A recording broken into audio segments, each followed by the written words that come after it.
Юнарис менен ушундай бир кызык суроо бересиз келген эди мен. Мына тиги эгерде ол айбар белән тиги ничектер ук келетсем, менин әни сурай. Ул Юнаристин күзләре ничек шундай зур икән. Ул сәхнәдәге бер приеммы сезнең шулай сез карыйсыз дөрестән дә менә мин дә ихтибар итәм. Шундай итеп сез карыйсыз, Рамис ул беләсезме? Ул табигатьтән биргән әйбер. Мин аны специально да ачмыйм ул күзләрне. Нәрсә теге эмоцияны күрсәтәм дип нитәм түгел. Само по себе русча әйткәндә инде. Шыга ул минем өчен күзләр. Белмим. Менә шулай күрсәтегез бер күзегезне. Булай ансы уже мин нарочно ясадым. А булай по природе үзе как-то ничектер ул. Сәхнәдә ул само по себе шыга инде ул минем. Һәм менә сәхнәдән китәбез икән инде сез үзегезнең иң популяр җыр дип кайсын саныйсыз? Ансы мин әйтергә тиеш түгелдер инде. Аны тамашачы әйтергә тиештер инде. Зритель. Менә ул сезгә теге ниндидер бер яңалык булырмы икән? Менә мин Вордстаттан караган идем, поисковый запрослардан. Син булганда туган көн һәм мөкәррәмә. Ул беләсезме, потому что алар соцсетька залитые җырлар. Шул ук минем килеп китсәң ни була дигән җыр бит инде. Шиялектә җырлары. Анда югалар. Шуны белән бәйләйме? Тамашачысы, зрителинде әйтмеш, күбрәк беләләр инде мине килеп китсәң ни була дигән җырым белән шиялектә. Ну инде мәкәрәмә ул бит минем җырым түгел, Хамдүлә апаның җыры бит инде ул татар халык җыры ул. Ул минем җырым түгел. А туган көн ансы минем җырым. Әдис Маликов кие язган, Эльвира Патимергалиева сүзләренә. Мен үземә дә кызык тоелды, шушы җырларны кешеләрнең күбрәк соравы. Теге җырларны түгел, монысын соравы буларын. Ну, беләсезме, беркемгә дә теге сеп түгел русча күчмәләр, потому что ни для кого не секрет, что мы же заливаем свои песни, все вот эти магазины всякие музыкальные, да. Ну, мәкәрәмә как-то ул күбрәк залетела. И шул туган көн дигән җырда. А шиялектә мин аны бер кая да көтмәдем. Шуңа күрә ул юк.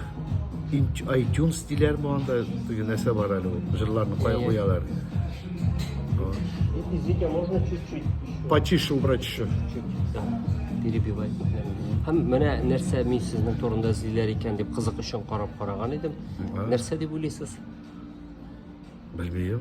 Национальность. Национальность. Да, ансы уже 100 тапкыр сөйләдем инде мин аны. Әним минем татар, әтим минем яһуд. Шым фамилиям минем Блехер Виталий Ефимович. Инде Мулла кушкан исем инде Винарис Илигет. Илигет ул әнинең девичья фамилия инде. Кыз фамилиясы. Хамдүлә апа сезгә моны киңәш итте ансында инде. Хамдүлә апа әйтте. Булай әнинең девичья кыз фамилиясы Илзигитова. Хамдүлә апа, ну Илзигитов булмый бит инде. Татарча тәрҗемә итик дип әйтте дә Илигет килеп чыкты инде. Шулай вот Винарис Илигет. Теге Муса ак егетләр шикелле. Ну ансы Хамдүлә апаның идеясы. Менә сез үзегезне бу сорауда булгач кешеләрдән бу сорауга да җавап бирегез. Сез үзегезне кайсы милләт вәкиле дип хис итәсез? Татар. Сез бик үзенчәлекле кеше Винарис. Сез шулай бит инде татар сәхнәсендәге. Ну, һәр артист шунда инде. Юк инде Виталий Ефимович. Шул исеме белән мөкәррәмә җырлый торган сәхнәдә. Ну, Аллага шөкер. Минем әти дә миннән дә яхшырак татарча сөйләшкән. Татар телен белеп, ул мусульман динен алып, шулай 52 ел әнием белән торгач, мусульман динендә тордылар алар. Икесе дә. Менә хәзер тагын сезнең шушы бүтән дингә күчүегездә мин теге сәбәпләрен сорамыйм инде. Сәбәпләрне әйтәм, чөнки миңа якынрак булган вера инде ул. Мин любой вераны хөрмәт итәм.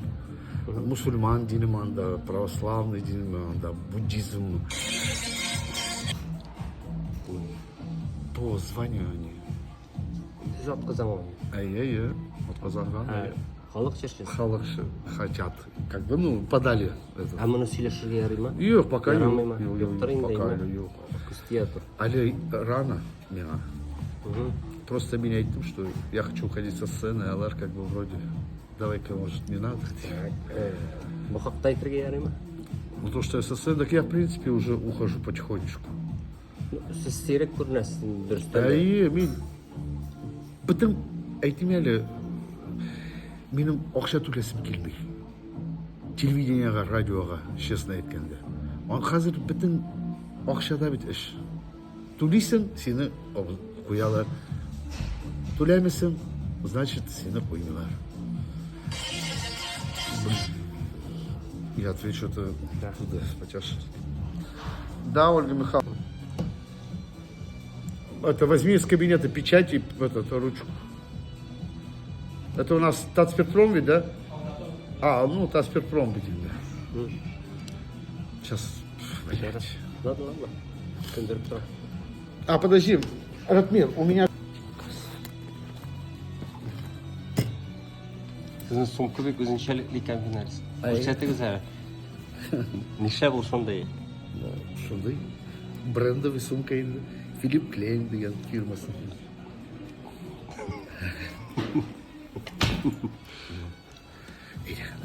Һәм менә сез әйттегез, җырчы телевидениега бөтен җиргә түлисе килми дип. Әйе. Күпме чыга? Бөтен жерде по-разному. Ну менә җырчы булам дип йөрисә икән инде күпме түләргә кирәк? Айына 300-400 мең кирәк инде. Рекламага. Минимум. Алайса үз алдыңа җырлап йөрисең инде, әйме? Да, былай йөрим, Аллага шөкер. Башта мин дә түләдем, сүз дә юк. Бер җырчы да юк, который түләмәгән җырчылар. Юк алар. Бөтенсе дә түлиләр. Башта мин дә түләдем. Хәзер инде түләмим, Аллага шөкер, чөнки былай да кеше белә, йөриләр. Менә мәсәлән, бу нәрсә, бу акча кире китеп кайтамы соң җырчыга 300-400 мең? Кемгәдер ничек, кемгә ничек. Мәсәлән, миңа кайтадыр.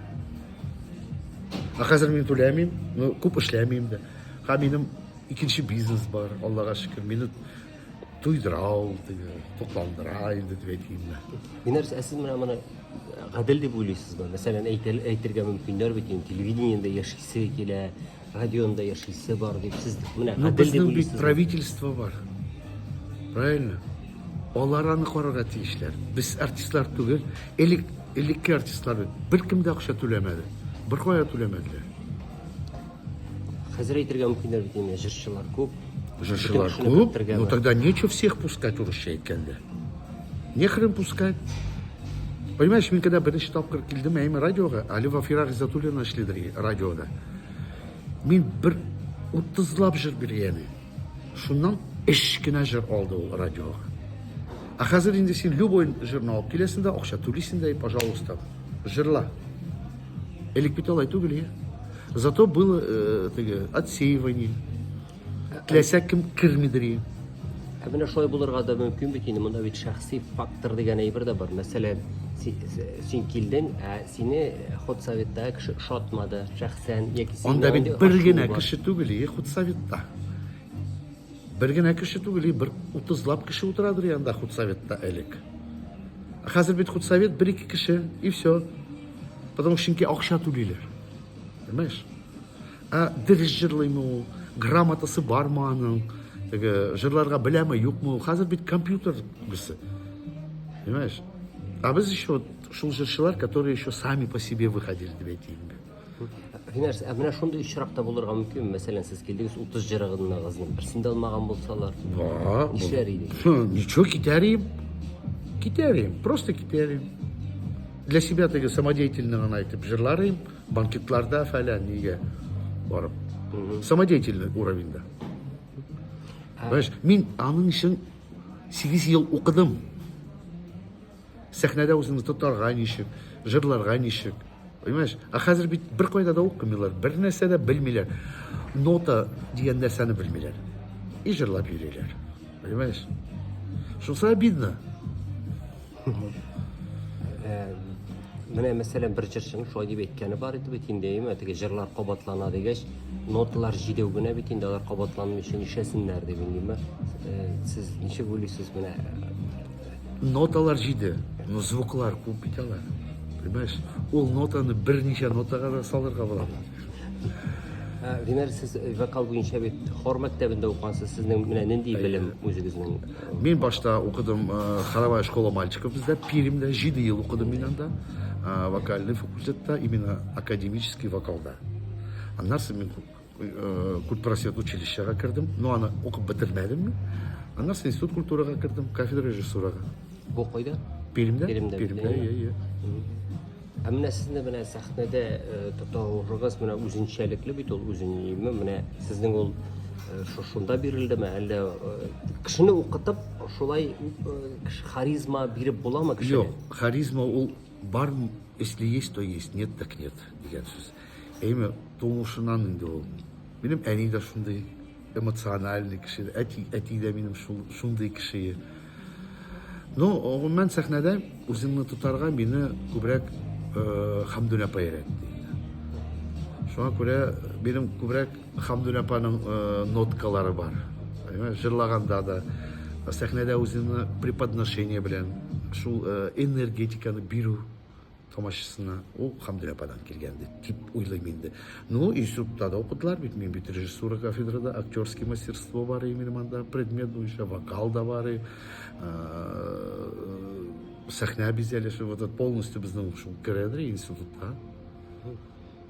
Ә менә кешегә биреп була барыбер, именно. Була, но беләсең, у каждого по-разному проявление этим әле. Вот если у меня есть возможность, да, быть веселым характером, это все-таки еще зависит от характера, не от обучения. Менә Хамдун апа дип әйттегез, сез ничек белән шулай дуслашып киттегез, якын? Бездә Пермьдә миңа 18 яшь, ул Пермьгә килеп конкурс анда безнең булды, самодеятельный конкурслар инде. Ул шунда председатель жюри булып килгән иде. Ул да Фердинанд Салахов белән алар киттеләр. Икесе дә, ну Хамдун апа шунда мине күрде дә, Малайзияга җырларга кирәк дип әйтте, татарча. Ә мин гомумән татар телендә белмидем, татарча аңламыйдым. Ну, татар җырлары ошыдыр миңа. Ну, чөнки әни дә татарча җырлыйдыр, дәвәни минем гармонда уйнап, шундый кешеләр булдылар инде алар. Вот, аннан соң мине чакырдылар инде Казанга Хамдун апа. Мин килдем. Вот, шулай килеп чыкты да инде Хамдун апа белән 3 ел Хамдун апада яшәдем, аннан соң 10 ел буе Хамдун апаның группасында эшләдем. Антуражный җырчы дип йөрдек инде. Сезгә кем дип әйтәшәй? Менә бар иде шундый теге нинди? Еврейщик дип әйтәдер минем. Еврейщигем. Винчик дип әйтәдер, еврейщигем. Сез Хамдун апа. Түтәй дип әйтәбез без аңа. Хамдун апа түгел. Ну, Хамдун апа түтәй дип әйтәбез. Хамдун апа менән нинди теге аның бер кызыгый бирендә сөйләгез инде аның белән. Алар беләсезме күпме булган? Шул 10 ел эчендә. Оны барыбер иштәс. Бар инде, бар анда күп. Без как-то Хамдун апа белән 3 ел вообще сөйләшмәдек. Чөнки бер җырчы безнең араны бозып, безнең арага кирип, әллә нәрсә сөйләп, но 3 елдан соң Хамдун апа үзе шалтыратты да әйтте: еврейщик. Еврейлар күп, но синең кебек еврейлар точно юк. Иди мой воздушный пилот ко мне дип әйтте. Все шул сүзләр белән мин обратно к ней вернулся, и там да бер 10 ел без аны белән аралаштык. Уже просто дуслар буларак. Эшләмәдек, но дуслар буларак. Менә ул Хамдун апаның бит инде шундый теге сездә чынлап та охшаш шундый ноткалар бар бит инде әйме сәхнәдә. Халыкчан җырлыйбыз. Ничектер теге үзегезне сез тотасыз менә Алигә бараманы дигән җыр. Юк, мин аны җырламыйм. Юк, мин әйтәм, аның җырында манерасында. мәсәлән менә Мөкәррәмәне җырлаганда сезнең ничектер теге сез сәхнәдә биеп йөгереп йөрисез дигәндә. Ну, аны чыннан да Хамдун апаның Халыкларга туры киләдер. Әйе, без ярты сүздән бер-беребезне аңладык без. Ул миңа әйтергә дә өлгермидер, мин аңлыйдыр. Ул да шулай. Чөнки ул минем икенче әни булган. Беләсезме, авыр чагында да ул минем янында булды. Рәхәт чагында да Хамдун апа янында булды. Гомумән без гаиләләр белән дусыйк. Минем әни әти белән аның белән аралаштылар. Гел кунакта Хамдун апа бездә инде. Хамдун апа ул инде бик усал идеме менә бәлки сез белмәгәнсездер инде. Юк, юк, ул ничек дип әйтим. Грубыйрак, конечно. Ну, усал түгел ол. Аның русша айтканда вот такое сердце. Менә шундай йөрәге аны. Бер качанда, мәсәлән, миңа начар сүз дә әйткәне булмады. Ул арлашадыр, паразит там, ну иретеп, сугышып фәлән без йөрмәдек. Менә мин Ну әйтсәң каты әйтәдер ул. Если син не прав, ул әйтәдер. мен беләм аны, менә бер клуб директорынан да теге ул концерт белән кайтканда, анда клуб директоры да ишеп бүлмәсендә ята икән, ул аны сөйләгәннәр, шулай җилтерәтеп ыргыткан дип инде. Теге ирләр шикелле. У хәтле алай түгел, но килеп могла ул прямо и башына да булай сугарга могла, или каты әйтергә, так, чё утырасың? Встал, пошел дип. Ансы? Сез галаймы? Юк. Ул безне как-то без аның үзен балалары юк бит. Илхам Шариф, мәсәлән, мин, Илназ Минвалиев, аның эш малае дип әйтәдер ул мине. Сез минем эш малае дип. Безне шуннан да бик нәрсә дип әйтим, как правильно әйтергә инде. Бик карады ул безне. Особенно Илхамны. Илхам безнең иң зурысы булган бит инде, старший. Аннарсы Илназ Минвалиев, мин инде младший, малай булган. Чөнки мин соңрак килдем группага. Мәсәлән, киендерәдер ул безне, ашатадыр. Гастрольләрдә ул гел безнең белән йөридер. Аннарсы нәрсә кирәк икән, өйгә килеп, өйдә, мәсәлән, миңа өйгә кайтадыр ул, киләдер. Минем өйдә бардак. Ул сразу же перчатканы киеп, убиралась инде бөтен нәрсәне. Әни кебек булган ул безгә. Нәрсә ничек уйлыйсыз, эстрада ул шундый профессиямы, менә күп кешенең бит гаиләсе барып чыкмый эстрадада булган кешеләрнең. Ул нәрсә белән бәйле икән? Җегетләрнең, ерләрнең бар әле менә хәзердә күреп торабыз, тегесе анда барып чыкмаган гаиләсе дип, монсыныкы барып чыкмаган дип әйтәләр. Беләсеңме? Әллә тормыш үзгәрдеме? Юк, ул эстрада ул бер гаилә, үзенә бер гаилә. Менә без җырчылар, актерлар, мәйме, без барбыз да туганнар кебек. Шуннан да минем өчен шулай. Кем өчен ничек булсын, но минем өчен шулай. Эстрада ул бер зур гаилә. Анда кемдер дус булырга мөмкин, кемдер дошман булып йөрергә мөмкин. Юк, минем әйтүем шулай иде, менә эстрада кешеләрнең теге гаилә бәхете еш кына булмый дип. Яки алай. Мин мәсәлән 45 яшенә кадәр бәхетле булмадым дип әйтеп тә булмый. Мин бәхетледер. Мин бөтен нәрсә бар иде тормышымда, кем әйтмешли. Менә хәзер Лилия белән без поженились. Мин, ну, в смысле, живем, бергә яшибез бит инде. Аллага шөкер, һәм минем өчен икенче тормыш дип әйтсәм дә ярый. Ул вообще икенче тормыш. Винарс моны инде ниндидер теге кешеләр шанып та бетмәделәр, бу хайп дип әйтләр, син үзегезгә дә әйткәннәрдер, димә бу уен. Язалар, язсыннар. Ты понимаешь, Илхам абый әйтәдер, язсыннар, әйтсеннәр, сөйләсеннәр. Ул бит минем өчен популяризация бит инде, понимаешь? Юк, шуның өчен эшләнелгән дип. Юк инде, какой? Без Лилия белән 25 елдан артык дуслар булдык. Дус булып йөрдек тә, менә шул хәлгә килеп җиттек. Понимаешь? Юк, пиар түгел ул. Юк, Әйтәсем килә. аңлыйм инде, просто шулай дип әйтүгә ничек карыйсыз? Әйтсеннәр. Миңа пох русча әйткәндә, пох. Теге ир белән хатын кыз арасында дуслык булмый дигән әйбернең дәлиле булдымы инде бу доказательствосы? Юк, бар ул. Понимаешь? Без бит 25 елдан артык дуслар булып йөрдек. Ну, ахыры бит. Ну, извини. Как вышло, так вышло. Просто без икебез дә хәзер балалар үстеләр инде, кем әйтмешләйме. Үзебез эчендә яшәргә кирәк бит. Лилка да лаеклы ул нигә, мин дә дип әйтәм. Чөнки күрдек без, Лилка да матур җыр нине күрде, мин дә матурны күрдем. Хәзер еще матуррак булсын дип бергә яшибез. Без шуннан да хәзер безгә рәхәт, икебезгә дә. Без нәрсә телибез, шуны эшлибез. Нәрсә телибез, шуны ашыйбыз. Нәрсә телибез, кого хочешь урысча әйткәндә, куда хочу, туда пошла. Понимаешь? Менә Лилия дә туктап торды бит инде, җырлаудан. Ну да, мин аны, я говорю, хватит идея торга, иде, давай, киттек. Сез чыгардыгыз аны, имме? Ну, Мен кіртті мен де өзімнің кішім ол шықсын deyip сахнаға. Яңа жырларны яздырабыз мәсәлән. Тоже ведь это мен аны подталкиваю. Лилька ол шундай кіші. Ее надо маленько толкать. Лилия, этот ұрышмай басаң сізні тегет, сіз әйтесіз бет үйде тәртіпсізлік еді дейді. Неше олмамадым? Ну, мен сіз әйтесіз, Хамдун апа, менің үйде бардақ болса, келіп жиштырайды деп. Лилька бик чистоплотный. Менің үйде, yok, это бывает ведь андай вақытлар гастрольдан қойтабыз да, үйде тузан, фәлән, грязь. Сонда Хамдун апа келіп убиралась енді. Ну, біз Лилька белән бірге яшибез бит енді. Лилька бүтін үйіне қуарай. Бик чистоплотный. Мен өзімді пішірақны яратмаймын. Тұрмышлар әйбетләніп битті мысың, мына ғаилә тұрмышы болғаш. Ол, понимаешь, совсем икенші түрлі тұрмыш. Одиночество — это одиночество. А мында уже кіші бар.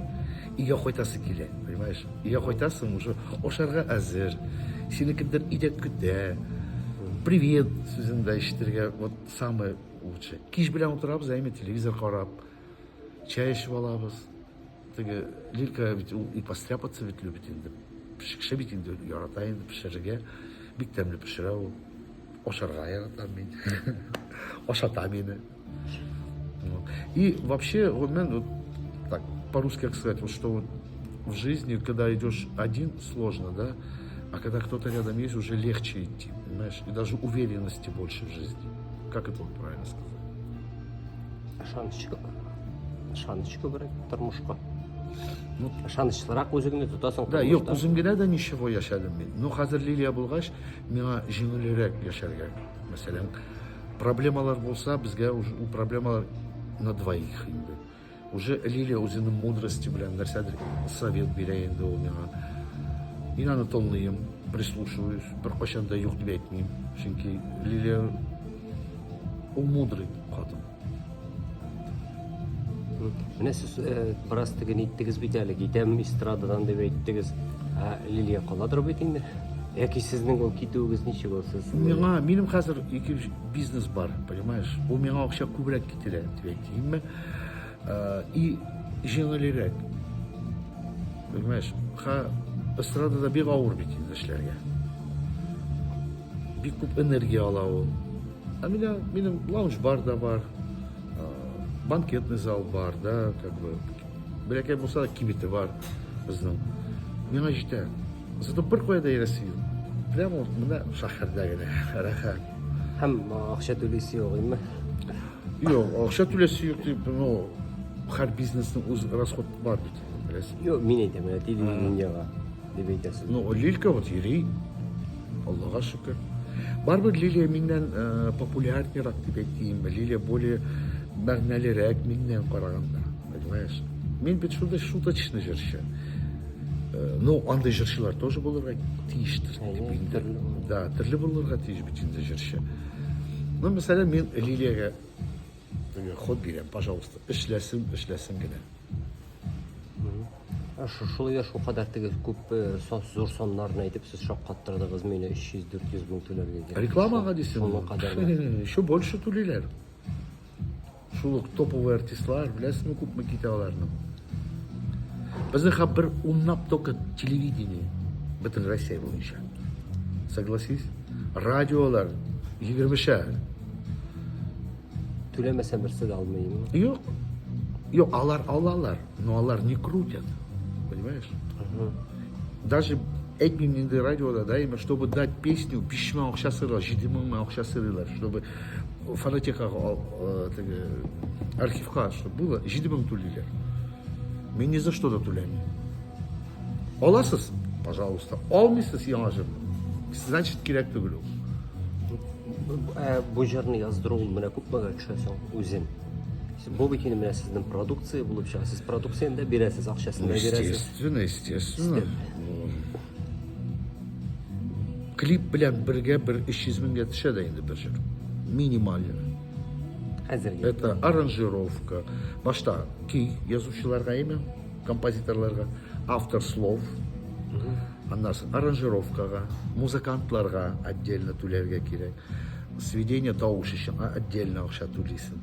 Анарсын шул готовый продукцияны клип яздырасың. Ол клипні бересің радиоға ма, телевидениеға ма, жырларына радиоға. Әлі ол клип білән арзанлы клип бірін 100 мыңға. Да, ну да. Әлі 100 мыңға самый дешевый 100 мың. И то сейчас бір кімді yazmıyorlar ол клипларны. Минимум 200-250 бір клип қына. Жары өзі көп мәгатша 100? Аранжировка білән Бүтін үсті бірге. Ну, где-то 100 мың. 100 мыңға бір жары. Әгер де бір альбом ясым деп ойласан, ну, это минимум 16-17 жыр боларға тиіш. Неге? Ну, шутла. Вот сен. 2 миллионға яқын. Да, 2 миллионға яқын. Әлі ротацияға төлесең, радиоға, телевидениеға. Уже все. Бізде шондай бай жыршылар алайса, бай бизнес. Бай Көпме түгел. жыршы, Вот ты көпме понимаешь? кіші келеді. Топ жыршылар, алар могут себе позволить. Күн сайын ішлей тұрған, атнаға бір 5-6 концерт болса, артиста, ол может. Но алар бүтін ақшаны шушы рекламаға тығалар. Понимаешь? Хотя біздің культура и не будет расти. Потому что мы сами все, что можем, делаем. Нам не помогают жыршыларға. Булышсалар я. Булышмылар ведь. Ничек булышыр, а? Но хотя бы дать возможность с оркестром поработать. Элементарно, да? Дать возможность какое-то получать обучение им. Шулок вокалистларға заниматься вокалом. А это тоже отдельная плата, опять же. За все платят. Раньше Хабдуля Пайтядри, филармонияда бар и фониатор, вокалист, который прямо показывал, обучал нишик жырларға, как жырларға. Хазір yok бит. Біз как эти проститутки в свободном плавании. Где снимут, там снимут. Понимаешь? Кем ничек булдыра шулай жырлайын дейм. Да, Һәм да. халык шул төкеренә ну карый. Ну, как Кем говорят, лет? зритель хавает. Понимаешь? Зритель хавает. Кая барсың? Ну, қоя барсың. Отказываться лучше, қарамасына. Элек ведь не хотели, не слушали ведь. Согласись. Ерилер бит қазір концерт. 15 әркен қоялар концертлар. Элек бит алай түгел, бір кімді алай ішлемеді. Ну, сал... Әйтүгез миңа бик каты китмәгез инде. Yok, кетем deyip айтмеймін мен. Просто я не хочу много уже так работать. Знаешь, арыдым мен. Сәхнәдән. Сәхнәдән түгел, по здоровью. А, Йөрәк белән витамин да бит. сәхнә авырмы менә? Эшләү ягыннан. Беләсеңме? Бөтен кеше карый бит, кызык. О, сәхнәгә барам, күпме яшьләр китә. Рамис, білесің, элек әти әйтедір менің. Іш меню, бар лучше экономический кір, оқы, экономист болырсың туда-сюда, заводта, олар бит ғұмыр бойы заводта эшләделәр, кісі де әти де әне. Бір тапқыр Қазақстанға бардық. Алло, 2001 год ие. Менің білән әне барған гастрольға. Отпускқа шыққан, әйде, сіздің білән барып қайтайым әлі гастрольға дейм. Я говорю, әйде. 2 атна ердік біз Қазақстан бойлап. Қайттық та, әне келді де әтеге әйті, Ефим, тағында бір тапқыр меңа әйтсәң, что іш түгіл ол дейм. Мен сені білән айрылшам берейін. Мен лучше 2 атна, 2 смена заводта ішлеймін, станокта, чем шулай вот ерірішін. Так что это не легкий труд, әйтесім келе. Менің анарсын ғана только шуны әти әне білән аңладылар, шуға көре ценить ете башладылар. Нәрсәсе авыр? Физик яктанмы, эмоциональ яктан? Эмоциональ яқтан, физикта яқтанды. Сен попробуй, 10 сағат автобус білән еліп қара, анарсын келіп та сразу же концерт қой, 3 сағатлық концерт. Әлі біз живой. Фонограммаға ауыз ақшырға енді нормально, а живой жырларға не очень-то легко. Я шуға көре мен аптырайым Фердустерге, Илсия Бадрединоваға, Ришат Тухватуллинға. Олар нешік енді күн сайын концертлар, күн сайын. Шуға көре Илсия Банистанда шықмай, Фердуста постоянно капельницада ята. Это же ноша. А мен яшасым келе, понимаешь? Тем более меня только что он женился. Что? халық аңламайды неме алар теге нинди курбандарга бара чем жертвует деген шекелле сахна үшін. Ну, мен вот инфаркт получил, шул. Это эмоциялар через себя біз проводим артистар. Мына қарасаң, именно көбісі инсульт белән үләләр, правильно?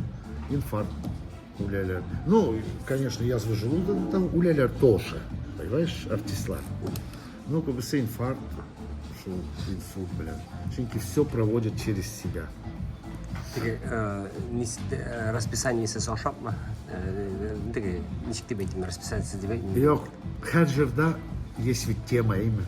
Ул теманы переживать этим через себя проводит деген сөз. Понимаешь? Yok, мен әйтем, язва желудкадан А әйтем. язва желудка это все от этого. Ул күпме хәзер яшьләрдә юк бугай бит инде ул кадәр. Yok, ничек булмасын. Сирәкрәк шикелле. Не знаю, после her концерттан шарабызның ностальгиялар, анда барбыр мода. Так что это нормально. Ә сез ул ширләрдән, ниләрдән Yok Allah'a şükür. алдыгыз инде. Мен işem. Hayır нормальный кеше, а что нет? Миңа запрет bir кашанда булмады. Хәзердә без если чыгабыз биракая кунакка, мен işem. Лилия может выпить бір-ике рюмканы и все. А мен рәхәтләнеп işem. Яратам ул әйберне. Ярамый дисез бит үзегез. Кемгә ярамый? Надо в меру, понимаешь? Рәхәт. Көн сайын түгел. Рәхәтләнеп булгач, меро буламыни. Мен аны bir айына bir-ике тапкыр эчәм, миңа рәхәт, миңа җитә ул, понимаешь? Һәр көн түгел бит. Менә эстрада турында сөйләшә башлаганбыз икән, сез менә бер әйткәнегез дә бар бугай инде, менә җырчыларга еш бирелә торган сорау инде эстрада дуслык юк дигәнем белән сөйләшмим, моның белән сөйләшмим, шундый бер бар бит инде. Бүтән кеше белән дуслашу ул мөмкин түгелдер инде. Бүтән кеше белән эстрада дуслык түгел дип, әмма менә бүтән профессияләр, бүтән бизнесыгыз да бар. Менә сез чагыштырып карый аласызмы? Эстрада дөрестән дә теге кемдер сурәтләгәнчә шундый теге җыланнар була торган әйбер серпантинар шикеллеме? Мен сиңа әйттем бит, ул гаилә. Барыбер гаилә. Это гаилә, понимаешь? Гаиләдә бит кемдер әрләшә, кемдер яратмый, кемдер. Ну, мәсәлән, мин эстрадада бүтән артистлар белән дус мөнәсәбәт. Бар ул бер-ике кеше. Но теге враг, ул минем враг дип мин әйтә алмыйм. Bir kişi var ya, no etmeyeyim ki. Müsü birsin ettiniz deyin. Да, bir gene kişi. Şu, bu hazırda biz уже vraklar түгел. Biz onun bilen bir aralashmasak da, no konsertlarda görüşeriz. Selam и все. А менә бүтән профессия белән чагыштырганда дип әйтүем инде. Мәсәлән, бүтән бизнес белән чагыштырганда конкуренция анда көчлерәкме? Көнләшү дип әйтим инде. Бар, yok кешеләр түгел, бөтен любой профессияда ул бар, понимаешь? Где-то сильнее, где-то меньше. Әйтеп булмый. Ул это нормально, только ул здоровый конкуренция булырга тиеш. Понимаешь? Бездә здоровыймы? Нормально. Бездә теге атып нитеп йөрмиләр бит инде. Астаңына. Да, теге слухлар пускать итеп теге информационный сугыш безнең артистларда. Так что это нормально. Ансы терпиме. Терпим. Ой, минем турында нәрсә генә язмадылар. Ай, Ходаем. Әни укыдыры исән чагында. Эй, балам, шулай язлар. Эй, балам, шулай әйтәләр. Я говорю, еще они. А пофиг әйтсеннәр, мен сине барыбер яратам. Чөнки ул әни. Менә сезнең әниегездә бит инде сезнең бер сөйләгәнегез дә бар. Менә әтиегез әниегезгә өйләнү сәбәпле туганнары белән хәтта аралашмаганда дип әйме. 52 ел әни белән торды әти. 52 ел ул бер кем белән дә сөйләшмәде. Апасы белән дә, младший братишкасы да бар, племянником бер кем белән дә аралашмады. И миңа да запрещал. Менә дин ул бит инде ислам диненә китү сәбәпле дип аңлыйм бит инде, әйме? Моны. Yok, из-за того, что татарлар белән. Понимаешь? И даже мусульман динендә ишен түгел. Чөнки аның апасы әйтәдер, татары тебя саблями порубят. Yok, если уходишь, да, порубят саблями татары. хәзер бит инде сүрәтлиләр шулай Советлар Союзы вакытында шундый халыклар арасында дуслык булган дип инде андый теге бер нинди национальный милли каршылыклар булмаган дип. Этинин гаилеси бик настоящие евреи были, Менделеевы. Понимаешь? Это род Менделеев. Это были настоящие евреи. Этинин папасы да ректор университета булган. Абысы анда какой-то там Биробиджанда был, еврейский автономный округ. Их же всех сослали, еврейларны. Соңуш вакытында әти белән әниләре сугышта үлделәр бит инде, икесе аларны детдомга алдылар. Шул старшая апасы инде әтинең ул аны карап үстерә ди. Детдомда да. Ну, аларның шундай национализм бар иде. Ну, бу бит инде шулай теге бер туганым белән ярты гасыр аралашмаслык. Юк, алар беләсезме, даже алар ведь пытались найти, звонили, хатлар язып әтигә. Юк, әти, они уже миңа они силидри. Хатлар киләдри элекке адреста. Прям болай гына рвал и выкидывал. Даже укымыдри. Даже укымыдри. Нишләп алай булды икән, сез беләсезме сәбәбен? Беләм, чөнки алар запретили жениться аларга. Мы тогда от тебя отказываемся, дип әйттеләр әтигә. Ну, еллар узгачтын да кичереп Минем әти бик не булган кеше, ул если үз сүзен әйтсә, шул сүздә торадыр. Ул әйтте минем дәвәнигә. Дәвәни әйтте әтигә, как бы, что Ефим, әгәр Махирәне аласың икән, татар телен өйрән и мусульман динен кабул ит.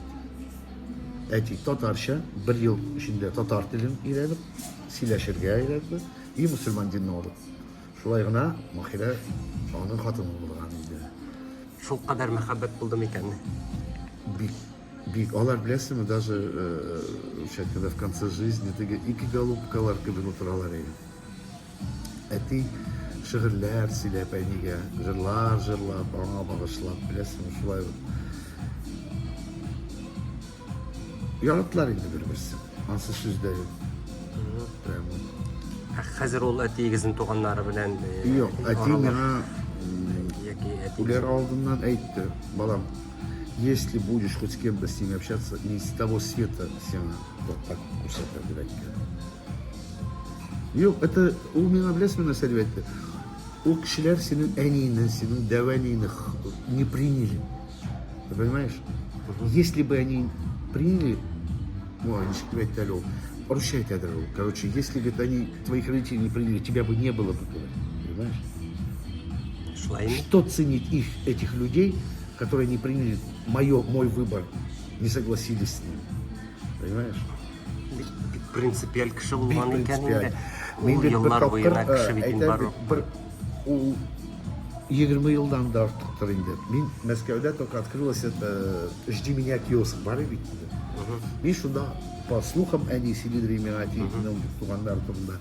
Мин шунда хат яздым. Как-то Мәскәүгә килдем дә и прямо тут хат киоскка бирдем. Шул Менделеева, фаляр теге, его найти. И ведь нашли. И безнең өйгә Пермгә, мин Пермдә яшәдем әле ул чакта. Хат килгән шул «Жди меня»дан. Мин университеттан кайттым да өйгә. Әти сау карый миңа, мама такая, миңа күрсәтә. Что типа, нәрсә булды соң әни дим? Что случилось-то, говорю? Ты куда?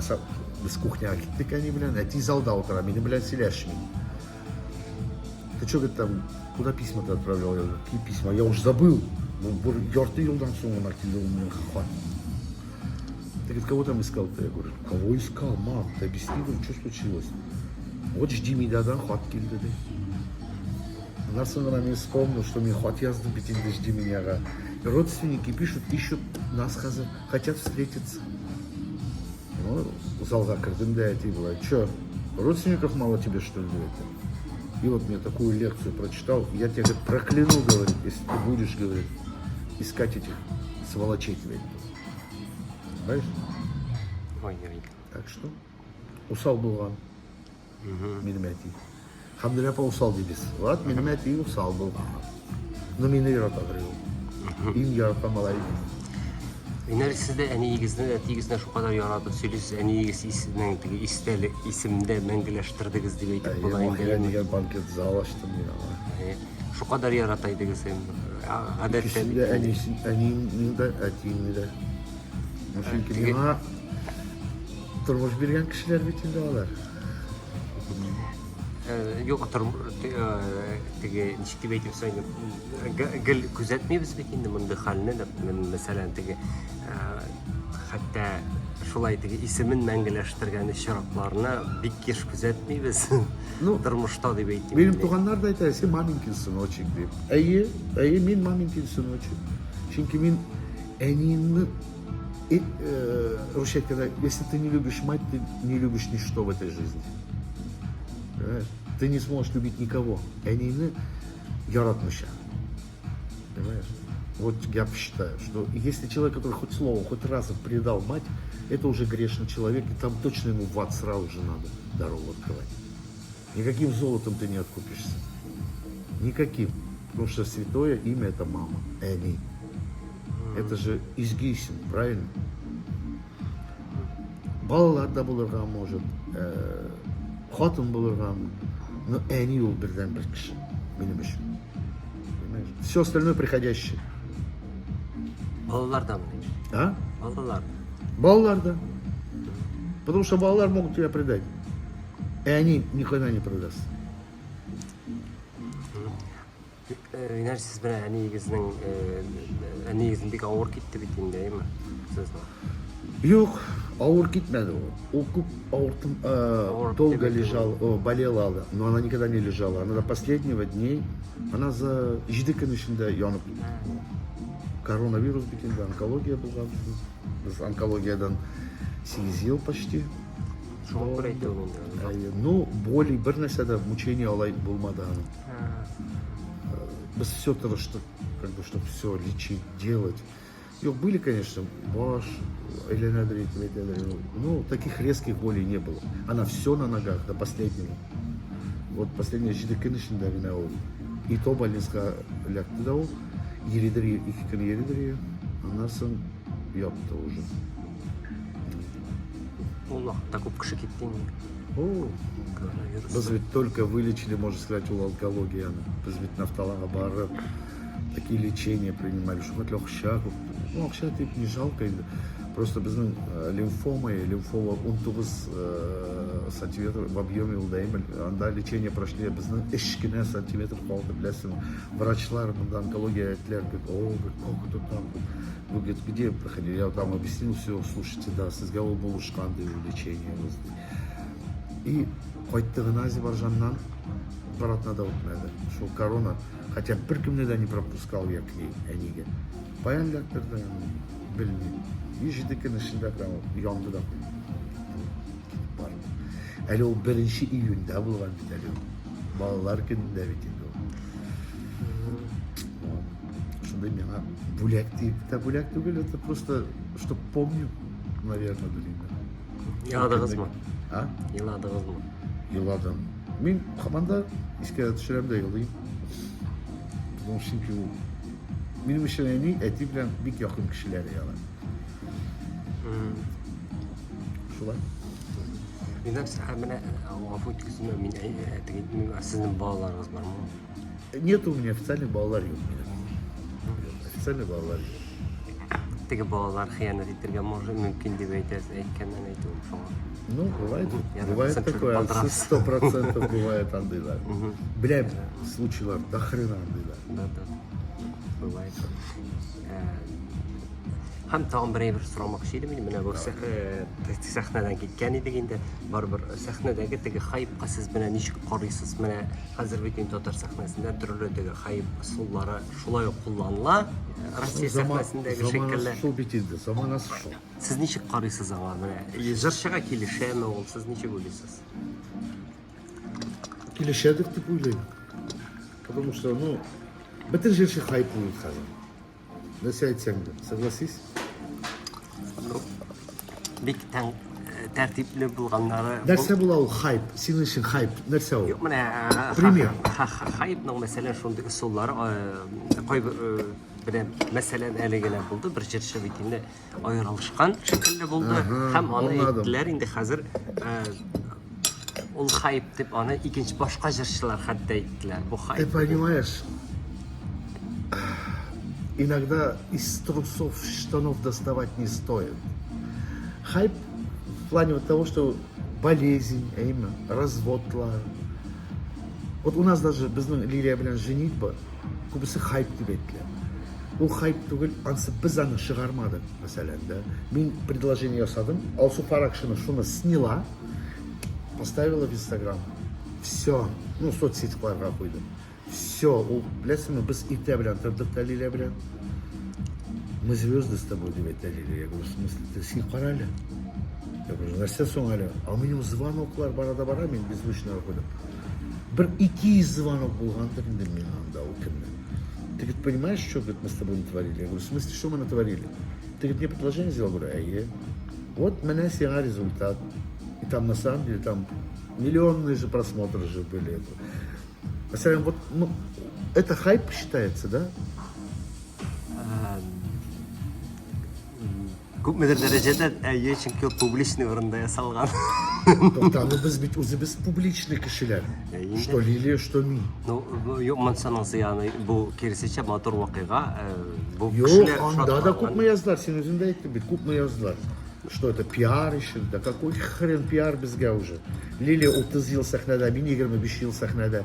Бізге пиар керек маңды. Женитьба. Керектір емес. Нет, мне керек болмады. Я сделал предложение ради Блесма на следующем, чтобы мне не оставаться одному в старости. А в Лилии я уверен, что с этим человеком я проведу свои остатки лет, там, не знаю сколько, может еще 45. Понимаешь? Лилия говорит, я говорю, Лилька, ну, біз 8 yıl работаем, да, Лилия именно старший рахмет. Я говорю, Лилька, мне гадалка сказала, Туксан, я, ну, Туксан, я хатлеб, яшими. Лилька это, мен там уже есть булырды. Ну и что? Мне хотя бы Туксан ишке хатли хочу. Лилия, білесің на сәді. Yok canım, анда уже без меня, да. Нәрсе айтасың, бля, Лилия, ол менің бик мудрый, бик умный кіші ол. Опыт, аның, тұрмыш опыты бар. Менікі кебек түгел. Менің де бар, но аның более зоррақ ол деп айтты. Siz şu kadar yaratып söylüyorsunuz. Лилька, Әйе. ну ничего яратмасын. Если бы я ее не любил, то я бы с ней разве смог бы быть? Я 45 лет в одиночестве в счастье был. Понимаешь, а тут с кем-то я ведь счастлив. Еще даже больше, наверное, чем был те 45 лет. Аллах бирсам. Еще следующие 45. Тянуть бы надо. Ормадыңыз мı? Bir siz sahnada jığıldınız bit indi. Anda hayıp Elbette, deb ettiler ya. bit indi ana. No, men o Хайп. videoni Нифига qaradim. себе хайп. Хайп. Men Ну, uni хайп qaradim. туннель.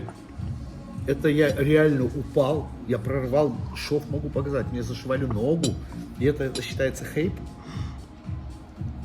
Ай, хайганда зерә деп әйтмәдем. Yok, men videoni qaradim. Men шынлап yığılgan şekilde videoda. Машина пьегалдым мы.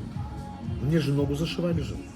Это еще было в начале концерта, я еще вот с такой раной ходил еще до конца концерта, это был мой сольный концерт в Альметне. И еще дальше менің юбилейный концертлары, анда дүрт концерт Пермьде анда болған, Ижевскийде. Мен барып эшләдем, ладно, полный ход.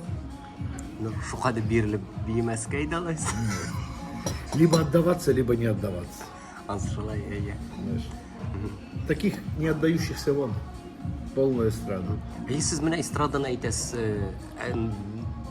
Mesela benim şunday fikirde eşitkenim var şulay. Her jarşanın anın var özünün tanlauçысы deyip. Şulay deyip kol silterge bulamı? Yarar notını bilmesin, jırlay bilmesin, jırı bulmasın. Yok. Var bir öz tanlauçысы бар бетinde deyip. Ондай жырчылар, теге нотаны белмәгән жырчылар сәхнәгә вообще менәргә тиешләр түгел. Профессиональный сәхнәгә әйтәсем килә. Понимаешь, барбы минем өчен миңа калса диплом булырга тиеш. Кемнең профессиональный жырчыларның дипломы юк? Әйтегез миңа.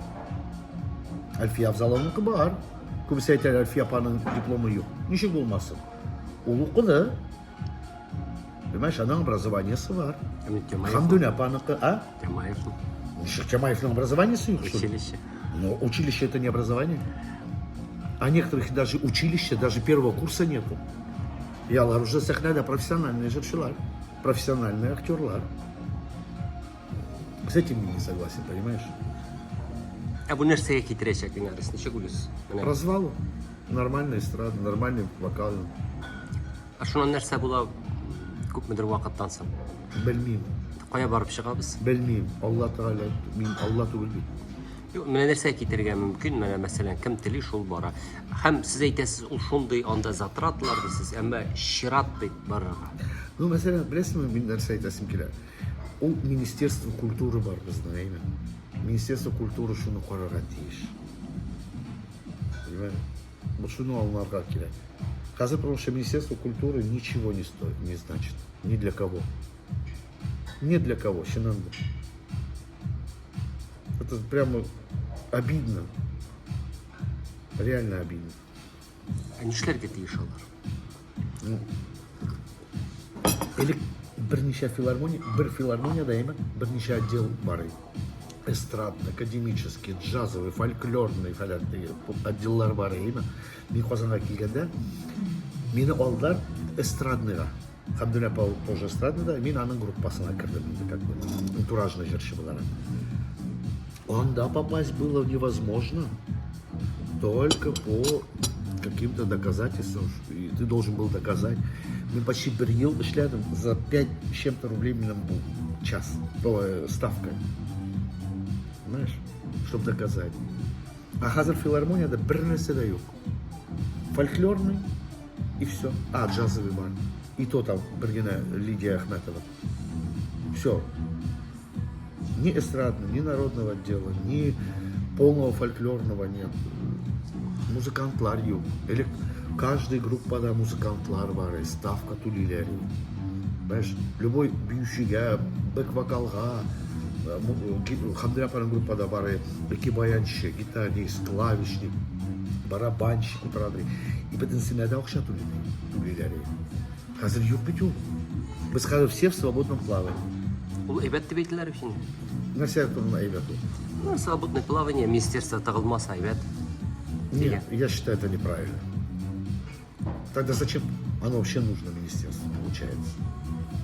Мактаулы исемнәр бирәләр, дәүләт бәйрәмнәре Просто уздыралар. подписать и все? Это неправильно. Я считаю. Нет. Я не согласен с этим. Знаешь? Ну, дәүләт бәйрәмнәре уздыралар. И что? Елена, он мероприятие. Нормально это? А раньше было все официально, все работало. Юк, шундый фикер бар инде, менә дәүләт тагыла башлый икән, там все равно какой-то теге кешеләрне кыса башлыйлар анда. Ну, во-первых, и Минкультада должны профессионалы работать, понимаешь? Хотя бы к культуре относящиеся люди. А сейчас же в основном везде экономисты или сельхозработники. Вот ансыда бар. Извини меня, Электар Ханкова, миллиард культура. Алар хоть культурага какое-то отношение имели, понимаешь? А сейчас ведь yok. Что уж говорить. Менә шуңа әйтәм, бу нәрсә китергә мөмкин. Безнең теге без Нәрсә халыкка уже ияр- китерде бит инде ул. Уже факт. Без халык артыннан ияреп, теге асқа төшәбез дигән сүз менә культура халыкка ашарга тырышып. Аскарак. Білесің, көбісі қазір как-то эстрада, попса, европейский стилина деп нетелер бит инде, да? Но я считаю, что это біздің татар культурасы түгел. Татар жыры yok қазір, деп айтсаң да ярый. Мәселен, мен де уже эстрадаға, попсаға кіре башладым. Чөнки меня не учат, не дают развитию мне, в народном, например. Раньше, вот, допустим, мені Хамдулля Павлов как-то үйретті, тырышты, көрсетті неше. А қазір yok бит андай. Хоть убей, yok. С удовольствием, вот, біздің профессионалдар бар, Георгий Абайгибушев, Шулка Римаба Ибрагимова, анда жыршылар, которые еще действующие, пока алар исән. Дайте им возможность давать людям, как правильно петь, как нужно петь татарскую песню. Русских, вон там, до хрена, Европа, она вся, татар жырлар билебиз. Көрсәтегез, ничек правильно жырлардан. Ну, если уж действительно мин, масалян, не обучаем, так тогда выкидывай меня оттуда. Мен китям, если я действительно не подхожу. Не шлеп, я должен мешаться ходить. А улай, тулнасам, қарасам, бүгін әйме, шуғатлы мотор жыршылар бар, яшьләр. Алар бы с удовольствием бы вышли. Но аларның ақшасы yok. Вот Вадим Захаров как-то вышел, а имя единственный, кто из нормальных девятят, на имя без денег, без всего, потому что надо природа была. В свое время его просто поддержала Венера Хатовна, да, там где-то Курсаттин, да его. Хазарда поддержка бар. Вот единственный кімге. Қалғандар нету. Шулу Гельсерин Абдулина біздің. Вроде Вагапов там что-то пытается, фестивально, блядь. Но поддержки нету, все, алар бір қойда шығар бела. Есть, көп жыршылар бар. Көп шундай мотор жыршылар. Ну, шығар бела. Sizga o'pkalamazlar ekan qo'y bir jirchilar mana eshitgachdim bizni spisa aytib o'tdi deb. А я мен кімді списать етті? Бір кімді списать етті? O'zlari tanig'anlar. Ильсияны ма или Фирдусны ма? Их как спишешь, они уже топчики, их списать невозможно. Понимаешь? Но алар все равно не поют татарши жирламила. В плане татаркин жирламила. Попсовое. Это все попсовое. Заманчивое они пытаются как-то сделать. Мен mesela uzun yaratan tertipli fırınlarına Şinkiyan'da şundan da elekli motor jırlar, xalq jırlar. Нәрсә менә ничек уйлыйсыз? Менә бар бит инде Рамштайн немецчә җырлап, Милен Фармер, допустим, Таркан. Алар үз милли телләрендә җырлап бөтен дөньяга чыктылар, Корея җырчылары. Татар җырын шулай итеп, татарча җырлап дөньяга чыгарып буламы? Була. Mesela Nurahmet Mahamadjan бар idi yani jırçı. Biləsindir indi.